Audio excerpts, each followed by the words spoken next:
চারটা জিনিস আল্লাহ পাক যাকে দিয়েছেন এই পৃথিবীর বুকে সে সৌভাগ্যবান। সমস্ত কল্যাণের দ্বার আল্লাহ পাক তাদের জন্য খুলে দিয়েছে। তাবরানী শরীফের বর্ণনা ৭২১২ নম্বর হাদিসের বর্ণনা। قال رسول الله صلى الله عليه وآله وسلم أربع من أوتيهن أعطي خير الدنيا والآخرة। নবীজি বলেন এই পৃথিবীর বুকে যাদেরকে চারটা জিনিস দেওয়া হয়েছে, যাদেরকে চারটা জিনিস দেওয়া হয়েছে, এই পৃথিবীর সমস্ত কল্যাণ সমূহ তাকে দেওয়া হয়েছে। নবীজি বলেন এক নাম্বার কলবান শাকিরা, আল্লাহ পাক যাকে একটা হৃদয় দান করেছেন, একটা কলব দান করেছেন, যে কলব দ্বারাতে আল্লাহর শুকর আদায় করে।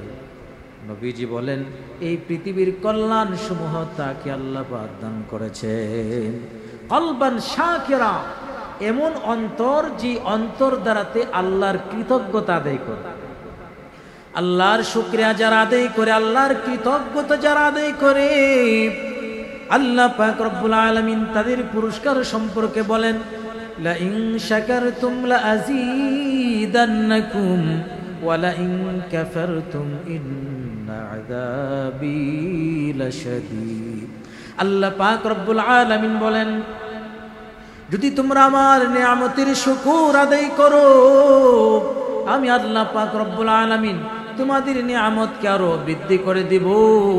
আর যদি আমার না শুকরিয়া করো, আমার যদি অকৃতজ্ঞ হও, ইন্না আযাবী লাশাদীদ, আমার আযাব বড় শক্ত। আল্লাহর আযাব যখন চলে আসে, কোটিপতিকে রাস্তার ভিক্ষুক বানায় দেন। আল্লাহর গজব যখন কারো উপরে চলে আসে, যত সম্মানের আসনে বসুক না কেন, আল্লাহ পাক রব্বুল আলামিন জিল্লতি দিয়া ক্ষমতা থেকে তাদেরকে নামায়া দেন। এই জন্য কল্যাণ আল্লাহ পাক কাদেরকে দান করেছেন চিনার আলামত হলো চারটা। এক নাম্বার কলবান শাকিরা, আল্লাহ পাক যাদেরকে এমন কলব দান করেছেন যেই কলব দ্বারাতে আল্লাহর শুকর আদায় করে, আল্লাহ পাক রব্বুল আলামিন তাদেরকে দুনিয়ার কল্যাণ দান করেছেন। দুই নাম্বার নবীজি বলেন ওয়ালিসানান যাকিরা, দুই নাম্বার আল্লাহ পাক রব্বুল আলামিন এমন জিহ্বা যাদেরকে দান করেছেন, যে জিহ্বা দ্বারাতে আল্লাহর জিকির করে, যেই জিহ্বা দ্বারাতে আল্লাহকে স্মরণ করে। লিসানান যাকিরা, আল্লাহকে স্মরণকারী জিহ্বা। আল্লাহ পাক রব্বুল আলামিন পবিত্র কোরআনে কারীমের সূরা বাকারা ২ নম্বর পারা ২ নম্বর পৃষ্ঠার শেষের দিকে আল্লাহ পাক রব্বুল আলামিন বলেন ফাযকুরুনি আযকুরকুম ওয়াশকুরুলি ওয়ালা তাকফুরুন। তোমরা আমাকে স্মরণ করো, আমি আল্লাহ তোমাদেরকে স্মরণ করব। তোমরা যদি দুনিয়ার কোন মজলিসে আমি আল্লাহকে স্মরণ করো, আমি আল্লাহ পাক রব্বুল আলামিন এর চাইতে উত্তম মজলিস ফেরেশতাদের মজলিসে তোমাদের নামটা স্মরণ করব।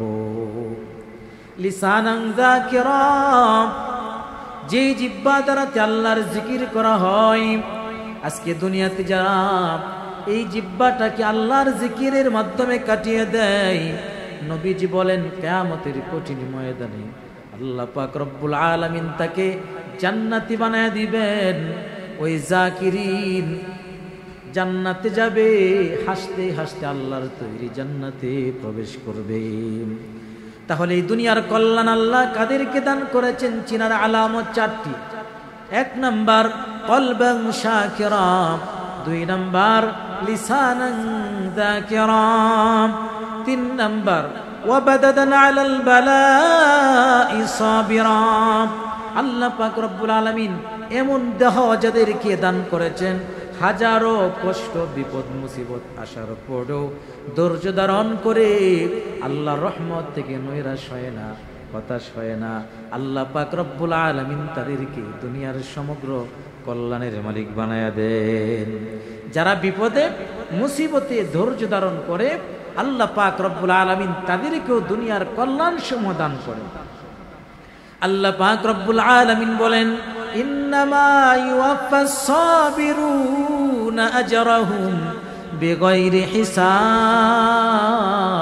আল্লাহ পাক রব্বুল আলামিন বলেন, নিশ্চয়ই যারা ধৈর্য ধারণ করবে আল্লাহ পাক রব্বুল আলামিন তাদেরকে অসংখ্য অগণিত পুরস্কারের ব্যবস্থা করে দেন।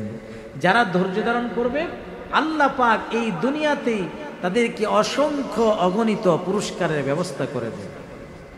তাহলে যাদেরকে আল্লাহ পাক দুনিয়াতে 4টা জিনিস দান করেছেন তাদেরকে দুনিয়ার সমস্ত কল্যাণের মালিক বানায়া দেন। 1 নাম্বার কলবান শাকিরা, 2 নাম্বার লিসানান যাকিরা, 3 নাম্বার ওয়া বাদাদান আলাল বালাই সাবিরা, 4 নাম্বার ওয়া যাওজাতুন সালিহা। 4 নাম্বার হলো আল্লাহ পাক এই দুনিয়াতে যাদেরকে নেককার স্ত্রী দান করেছেন এই দুনিয়ার সমস্ত কল্যাণ আল্লাহ তাদেরকে দান করেছেন।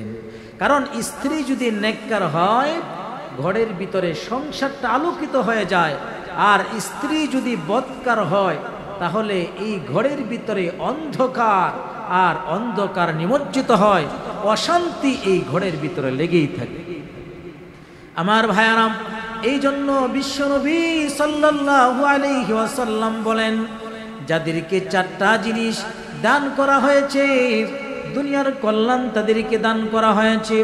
অন্য হাদিসের ভিতরে নবীজি বলেন, মুসনাদে আহমদের বর্ণনা 144 নম্বর হাদিসের বর্ণনা, নবীজি সাল্লাল্লাহু আলাইহি ওয়াসাল্লাম বলেন, যাদেরকে 4টা জিনিস দেওয়া হয়েছে দুনিয়ার কল্যাণ সমূহের মালিক তাদেরকে দান করা হয়েছে, তাদের ভাগ্য আল্লাহ পাক রব্বুল আলামিন খুলে দেন। 1 নাম্বার আল মারআতুস সালিহা, নেককার স্ত্রী। 2 নাম্বার ওয়াল মাসকানুস সালিহ, আল্লাহ পাক রব্বুল আলামিন বাড়িঘর দান করেন যে বাড়িঘরটা তার জন্য নিরাপদ হয়। এমনও বাড়িঘর আছে বিল্ডিং বানাইছে কিন্তু শান্তিতে ঘরের ভিতরে থাকতে পারে না। আল্লাহ পাক রব্বুল আলামিন এমন ঘর বাড়ি দান করেন যেখানে নিরাপদে থাকতে পারবে। 2 নাম্বার আল্লাহ পাক রব্বুল আলামিন সুন্দর বাড়ি দিয়েছেন। 3 নাম্বার ওয়াল মারকাবুস সালিহ, চলাফেরা করার জন্য আল্লাহ পাক উত্তম যানবাহনের ব্যবস্থা করে দেন। 4 নাম্বার ওয়াল জারুস সালিহ, প্রতিবেশী যারা তারা নেককার হয়, প্রতিবেশীরা ভালো হয়। প্রতিবেশী যদি ভালো হয় শান্তিতে থাকা যায়, আর প্রতিবেশী যদি খারাপ হয় তাহলে শান্তিতে বাড়িতে থাকা যায় না।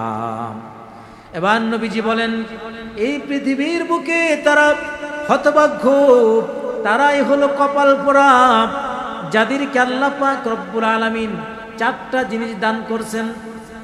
4টা জিনিস আল্লাহ পাক যাদেরকে দান করেছেন তারা হলো এই পৃথিবীর বুকে কপাল পোড়া। 1 নাম্বার হলো আল মারআতুস সু, 1 নাম্বার হলো বদকার স্ত্রী। বদকার স্ত্রী যে ঘরের ভিতরে থাকে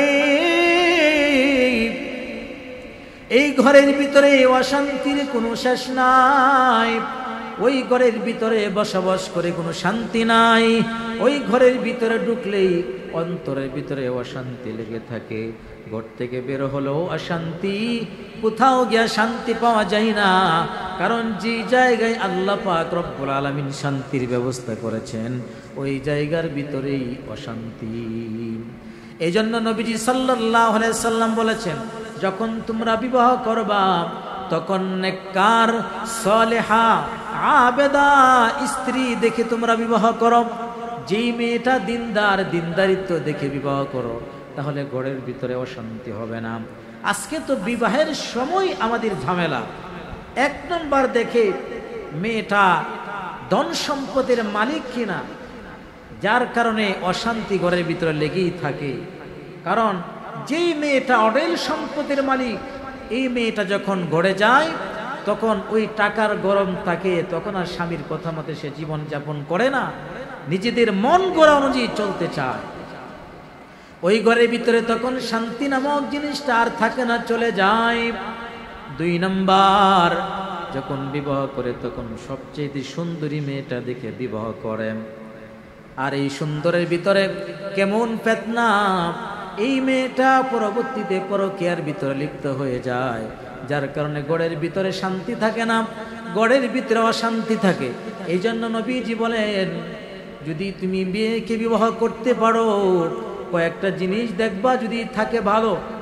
1 নাম্বার, যদি মাল থাকে তো থাকলো, নতুবা না থাকলেও কোনো সমস্যা নাই। 2 নাম্বার, সুন্দর যদি থাকে ভালো, না থাকলেও সমস্যা নাই। 3 নাম্বার, ফ্যামিলিগতভাবে ব্যাকগ্রাউন্ড যদি ভালো থাকে, যেমন সাম্রাজ্য ফিল্ম ফ্যামিলির লোক, উচ্চ মর্যাদার সম্পূর্ণ বংশের মেয়ে যদি থাকে ভালো, নতুবা কোনো সমস্যা নাই। 4 নাম্বার হলো সলেহা, দিনদার। দিনদার যদি থাকে বিবাহ করো। নবীজি বলেন, দিনদার যদি না থাকে, বাকি 3টা থাকে, তোমার ঘরে ধ্বংস, তোমার সংসারের ভিতরে অশান্তি লেগেই থাকবে। সব আছে কিন্তু দিনদারিত্ব নাই, ওই ঘরের ভিতরে শান্তি কখনো আসবে না।